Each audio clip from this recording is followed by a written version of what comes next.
Hello, I'm Nicole Sweeney, and I have a question for you. Have you ever wondered how the world works? I'm not talking about atoms and molecules or wave functions and chemical reactions. I mean the world of people. For example, have you ever wondered who goes to college and why? What is it that makes people march in the streets? How do you know to raise your hand in math class, but not at the dinner table? Why do some people like Broadway musicals and some people like hip hop and some people like both? Well, we're gonna find out about all of that stuff and so much more. Especially you. You're gonna learn about you and your place in the world because this is Crash Course Sociology. Okay, hi everyone. It's 11 o'clock and I guess this is our last class. And we have a debate topic and we'll see how many people sign up or register for the class today. But we'll spend a couple minutes on that before we start the debate. But so that I don't forget, here is the attendance, smart attendance, and the smart attendance for this class is 942 was your smart attendance number. So I'll put 942 into the chat function, and there you see 942, and so you can go ahead and put that in there. And okay, so in the time remaining in our class, you know, typically when we have before the pandemic, I would start off the class a few minutes early by showing some of these video clips of useful YouTube materials that you can use to get an introduction to some basic concepts. And of course, since with the pandemic, it's been more of a challenge to do that because it takes so much time to set up the class and get everything, all the technology working, that I haven't been able to do that. But if we have some time in the class today, we will cover that information. Well, I'll go through some of those interesting YouTube crash course clips in order to again persuade you that the kind of material that we're covering in this class is a global orientation towards studying social science and studying society as a field, and you know, also introducing you to these common concepts and vocabulary that we use in doing social science, because yeah, I think it's helpful and important to know that what we're doing in the class is part of a global movement that began a couple hundred years ago with the emergence of the modern era, and the social sciences as part of that manifestation or development of a modern era. You know, with the French Revolution being the most stark and immediate example of the emergence of awareness of the political world being made by human beings, the social world being made by human beings, and human beings being able to control that social and political and economic world through their own collective choices, individual and collective choices. And of course, social science emerging within that context to help us study and understand the world so we make better choices to achieve whatever desired future or global vision that we want to achieve, or vision for our group or our identity profile group that we want to advance, that we want to promote. And so also to put some in more context, the significance or the relevance of understanding that when you're doing social science, like you are doing with your research projects, your narrative studies, you're doing an introductory research study, right? You're doing a narrative study. You're interviewing two international students and getting their feedback regarding their experiences in Korea as international students studying abroad. And we're interested in that topic for a number of reasons, including the fact that, well, there are a number of reasons, right? One reason being that, for example, the university wants to be successful in attracting students to come here and study. You know, so much, for example, in the United States, the University of California system in the United States, the big state university system in California, I read a couple years ago, 15% of the students that go to the University of California are international students, 15%. And they pay a lot of money. They pay the full tuition and room and board costs of going to the University of California system. Students from South Korea, students from China, from India, and the rest of the world, when they go to the University of California, Los Angeles, or the University of California, Berkeley, or the University of California, anywhere, San Diego, they pay the full price. And so it's really, those foreign students, those international students are very, very economically important for those universities. That's just one of many reasons, right? Even this university here, Catholic University of Korea, the role of the Chinese students in the business model of the Catholic University of Korea, even though the Catholic University of Korea, of course, is a non-profit organization, still, you know, they have to bring in revenues. And so, and another reason we're concerned about, of course, international students is we want them to have a successful time here. We're motivated by a desire to promote a positive image of South Korea in the rest of the world. So when international students come, we want them to succeed, however we understand what succeed means here in South Korea. And we also know it's not easy.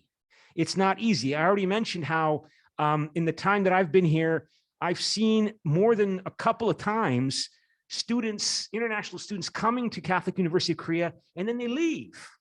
They don't finish the semester. And of course, it's not my business to ask and find out why. Typically they give, when I have heard explanations, the students say things like, there was a family crisis, something bad happened back home with a family member. There was an emergency back home. Now, I don't know if that's completely accurate. You know, people have to give you an explanation as to why they're not finishing the semester at the Catholic University of Korea, but they have to give you an answer, and they want to give an answer, give an explanation that that sounds positive. Like it's not because they are lonely, it's not because they're sad, it's not because they're unhappy, it's because they have to go home because somebody is ill back home. And you know, maybe it is.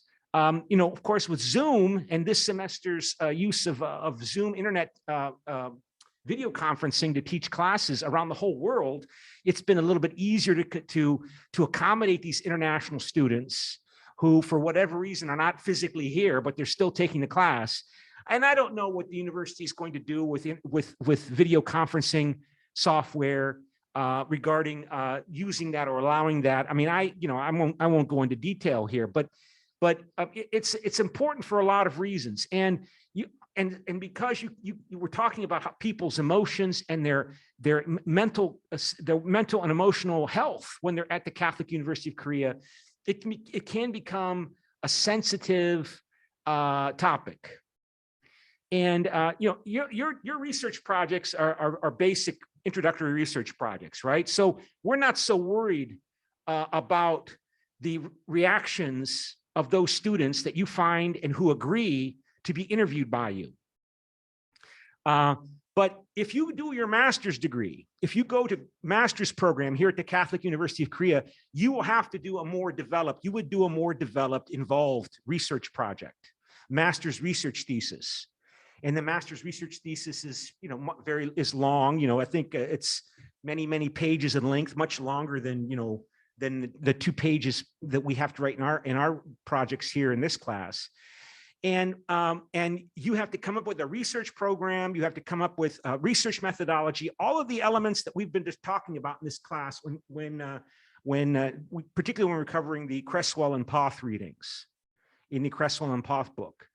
And all of those students that in the master's programs that have to do a master's thesis, a master's research thesis at Catholic University of Korea, they have to get approval for that project. And that project is approved by what's called the Institutional Review Board. So I think, did I open that up already? Yeah, here is the Institutional Review Board. And so all these universities, Catholic University of Korea, American universities, they have something called an Institutional Review Board. And yes, oh, I have to share the screen? Yes. And you have to get the approval of the university's Institutional Review Board before you're allowed to begin gathering evidence, before you're allowed to begin gathering data, before you are allowed to begin interviewing people because well, they know you're interviewing people as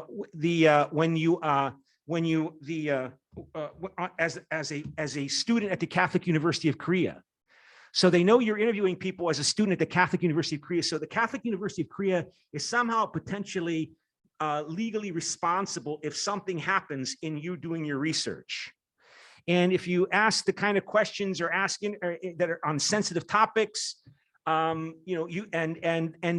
for example, you promise that the interviewees will be anonymous. You're not going to reveal their identities. The university has to verify that. The university has to agree, and you have to inform your interviewers. You have to inform the people you're interviewing, the interviewees, that you are doing this interview on behalf of your research as a student at the Catholic University of Korea, and you promise that you will keep the information anonymous or independent, anonymous, and that you will not release that information. And if you do, you'll get in trouble. I don't have it here, but maybe I can show it on my computer. I don't think I have it here on this flash drive. No, I don't have it here on the flash drive. An example of the Catholic University of Korea's Institutional Review Board that did a review for me that had to approve my project that I was carrying out for my research project. And what did I do with that? Catholic University of Korea. Is this it? Where did it go? Let me see if I can find it here. Oh, there it is, I guess. So maybe I'll show you that later when I open up my laptop for the second half of the class. So this is called the Institutional Review Board. And this Institutional Review Board has to enforce ethics. Research, make sure you meet ethical criteria in doing your research. And this is a relatively recent development. This is since the 1970s in the United States that this has been instituted. And all universities have them when you're going to do research as a student at that university. And the people that you interview, they have to agree to be interviewed. They have to sign a document. You have to sign the document. It's a contract. It's all official and legal. And it's partly to protect the university from legal liability for mistakes made, for example. So, so if you would go beyond this class and you take other classes, you're going to do a more developed research project. You're going to have to write your research proposal and research project and get approval by the university's Institutional Review Board. And you can see they give you a background of this, of where this developed. It was in response to the Milgram obedience experiments, the Stanford prison experiment. These are from the 1960s and 1970s. These experiments by social psychologists trying to understand the Holocaust. Like Milgram began his research in the 1960s. How did the Holocaust happen? How could German people, who are good people, just like Koreans are good people and Italians are good people and everybody's good people, how could the entire German society be involved in carrying out systematic genocide? So you can see it began in 1961, the Milgram experiments. And then there's another one called the Stanford Zimbardo experiment, the Stanford prison experiment by Zimbardo, and this was basically role playing, a simulation in which graduate students at the at Stanford University role played being in a prison to see how people behave when they assumed a role. Like, I'm a prisoner, you're a prison guard, you're the prison superintendent. And the point is that these experiments are highly stressful on the people that were volunteers to participate in them. And so stressful, as well as other experiments, these aren't the only ones, that the university became concerned, the universities and institutions became concerned about requiring that this basically get approval in the future before professors like Philip Zimbardo or Stanley Milgram carry out their experiments. But they're really important experiments. I mean, they're groundbreaking experiments, right? And you can find references to the Milgram experiment and the Stanford prison experiment on YouTube. For example, here is, let's see, here's one from last year that was just posted from the Open University in London. So of course, lots of stuff was posted on YouTube that, you don't really know how credible is the poster, what their agenda might be. This is from the Open University in London. And of course, I forgot. I got to figure this out. I forgot. They can't just click on this. I have to actually go here and copy paste the link, the YouTube link into a Google file here. So a Chrome file, a Chrome browser, I should say. So that's a credible university. I know somebody. In 1971, Professor Philip Zimbardo and his colleagues conducted an experiment at Stanford University designed to look at. It's not letting me.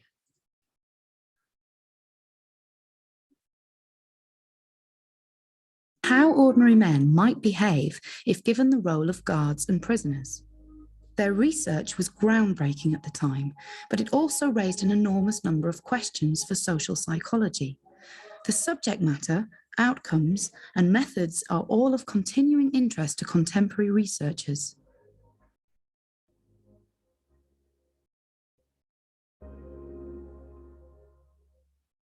Zimbardo carried out his study in the aftermath of World War II, and there was a lot of interest and concern at that time about those events and how that the events of the Second World War could have happened. Also at that time then, the aftermath of Vietnam, and again, a lot of interest in the atrocities that took place in that event and the murder of many civilians by soldiers in that war. So there was a lot of interest amongst psychologists in how the thing could have happened and how ordinary people could have got drawn into those events. He was very concerned with the impact of social roles and what they had on the way in which humans behave. And I think he was very concerned with trying to understand the impact of the social context. So I think in terms of his work, he was very much concerned with gearing his research around what happens to people when they take up particular social roles and when they become part of particular social groups. At the beginning of this study, the prisoners were arrested at their homes by real police officers and were taken off to the local police station. Now, this was not something which they had signed up for, and they were surprised, understandably, by this event. And they asked the police officers what was the relationship between this event and their signing up for a psychology study. And the police officers refused to be drawn into this conversation. So this was a very unsettling way of starting the study. Zimbardo brought them to a mock-up of a prison, which he created in the basement of the psychology department at Stanford University. What he did then was to divide his group into prisoners, into guards. The guards had a guard's uniform and they had sunglasses and they had a stick, and the prisoners wore loose-fitting smocks and sandals. Now, the prisoners spent 24 hours a day in this mock prison, and the guards came and went doing shifts. Part of what he was doing was observing what was going to take place in this particular context and how those roles as either prisoner or guard, how they shaped or sort of changed the way people behaved. The guards now fell into their job. Some of them liked it, some of them disliked it, but it was a job that they did. They gave commands, and now what happened is the prisoners followed them. You can give me the blankets and sleep on the bed and mattress. Or you can keep your blankets and 416 will stay in another day. They found ways to punish prisoners if they misbehaved. Let's see if we can count backwards here. Let's try that out. 9, 8, 7, 6, 5, 4, 3, 2, 1. Oh, that's bad. Hey, I don't want anybody laughing. No, you know, this is they all know this is a study. All of these people are students. They know this is a pretend, but they can't leave. And some of the students start having mental breakdowns. They start crying and they can't just walk away, even though of course they can. It was certainly the case that initially the prisoners did show some signs of disbelief and rebellion about what was happening. This is unbelievable. They took our clothes. Hands off the door. But after a fairly short while, they fell into their roles. They became very submissive and dependent, very powerless, and obviously showed signs of stress and anxiety and depression. Things had gotten so bad that we no longer had a group of prisoners. What we had were individuals believing they were prisoners, struggling for individual survival, no longer caring about their other prisoners or their other fellow students. Meanwhile, the guards got into their roles, and the level of violence escalated over a period of days. They began to humiliate and degrade the prisoners and find every opportunity to exert their power and influence over the prisoners. Some of them had prisoners clean out toilet bowls with their bare hands. They now taunt, humiliate, degrade the prisoners in front of each other, and they exert arbitrary control over the prisoners. This escalation of aggression was so extreme that after a period of 6 days, the experiment had to be brought to a halt before the scheduled time. I think he showed something that was important at the time, and I think it is about that notion that, because it's not about who you are internally that matters. It's about the social context in which you find yourself. Zimbardo was wanting to move away from the idea that we can explain extreme behaviour by reference to individual personality characteristics, and wanting to move instead towards an explanation which focused on social structural factors as an explanation for behaviour. It's about the groups to which you belong and how you take on those group identities and then, in a sense, become them. And I think that's what he showed. And I think that was such a radical way of looking at things at that particular time. Zimbardo's study had a very important impact on methodological debate, and particularly ethical debate in social psychology at the time. This study really pushed at the boundaries of what people felt was acceptable for social psychologists to do with their participants. And indeed, some people felt that he had gone way beyond what was acceptable to do in social psychology experiments. There was therefore considerable debate following this study and a few other very famous studies about the ethics of experimentation in social psychology, and a much tighter scrutiny following this of the sorts of studies which people were conducting and the guidelines which they were using. And the Milgram experiment, I think I can find a Milgram experiment here. I have, of course, downloaded lots of clips, and I think it was this one, the social influence, references the Milgram experiment. And the Milgram experiment is, I think, more widely known. You might have heard of it as well. I don't know, but I've known about it because it's been talked about for many decades now. But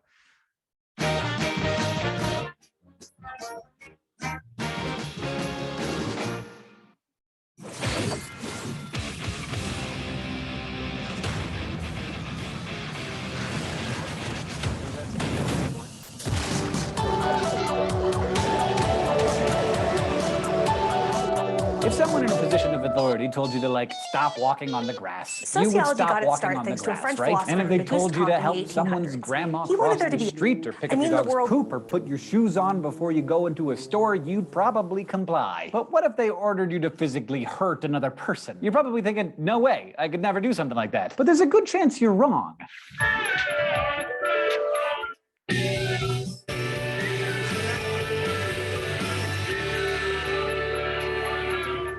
In the early 1960s, Yale University psychologist Stanley Milgram began what would become one of social psychology's most famed and chilling experiments. Milgram began his work during the widely publicized trial of World War II Nazi war criminal Adolf Eichmann. Eichmann's defense, along with other Nazis, for sending millions of people to their deaths was that he was simply following the orders of his superiors. And while that may have been true, it didn't fly in court, and Eichmann was ultimately executed for his crimes. But the question got Milgram to thinking, what might the average person be capable of when under orders? So for his initial experiment, Milgram recruited 40 male volunteers using newspaper ads. He built a phony shock generator with a scale of 30 switches that could supposedly deliver shocks in increments from 30 volts up to 450 volts, labeled with terms like slight shock to dangerous shock up to simply XXX. He then paired each volunteer participant with someone who was also apparently a participant, but was in fact one of Milgram's colleagues posing as a research subject. He had them draw straws to see who would be the learner and who would be the teacher. The volunteers didn't realize that the draw was fixed, so that they'd always be the teacher while Milgram's buddy would be the learner. So the fake learner was put into a room strapped to a chair and wired up with electrodes. The teacher, the person who was being studied, and a researcher who was played by an actor went into another room with a shock generator that the teacher had no idea was fake. The learner was asked to memorize a list of word pairs, and the participant was told that he'd be testing the learner's recall of those words and should administer an electric shock for every wrong answer, increasing the shock level a little bit each time. From here, the pretend learner purposely gave mainly wrong answers, eliciting shocks from the participant. If a participant hesitated, perhaps swayed by the learner's yelps of pain, the researcher gave orders to make sure he continued. These orders were delivered in a series of 4 prods. The first was just, "Please continue." If the participant didn't comply, the researcher issued other prods until he did. He'd say, "The experiment requires you to continue," and then, "It's absolutely essential that you continue," and finally, "You have no choice but to continue." Even Milgram was surprised by the first round of experiments. About 2/3 of the participants ended up delivering the maximum 450-volt shock.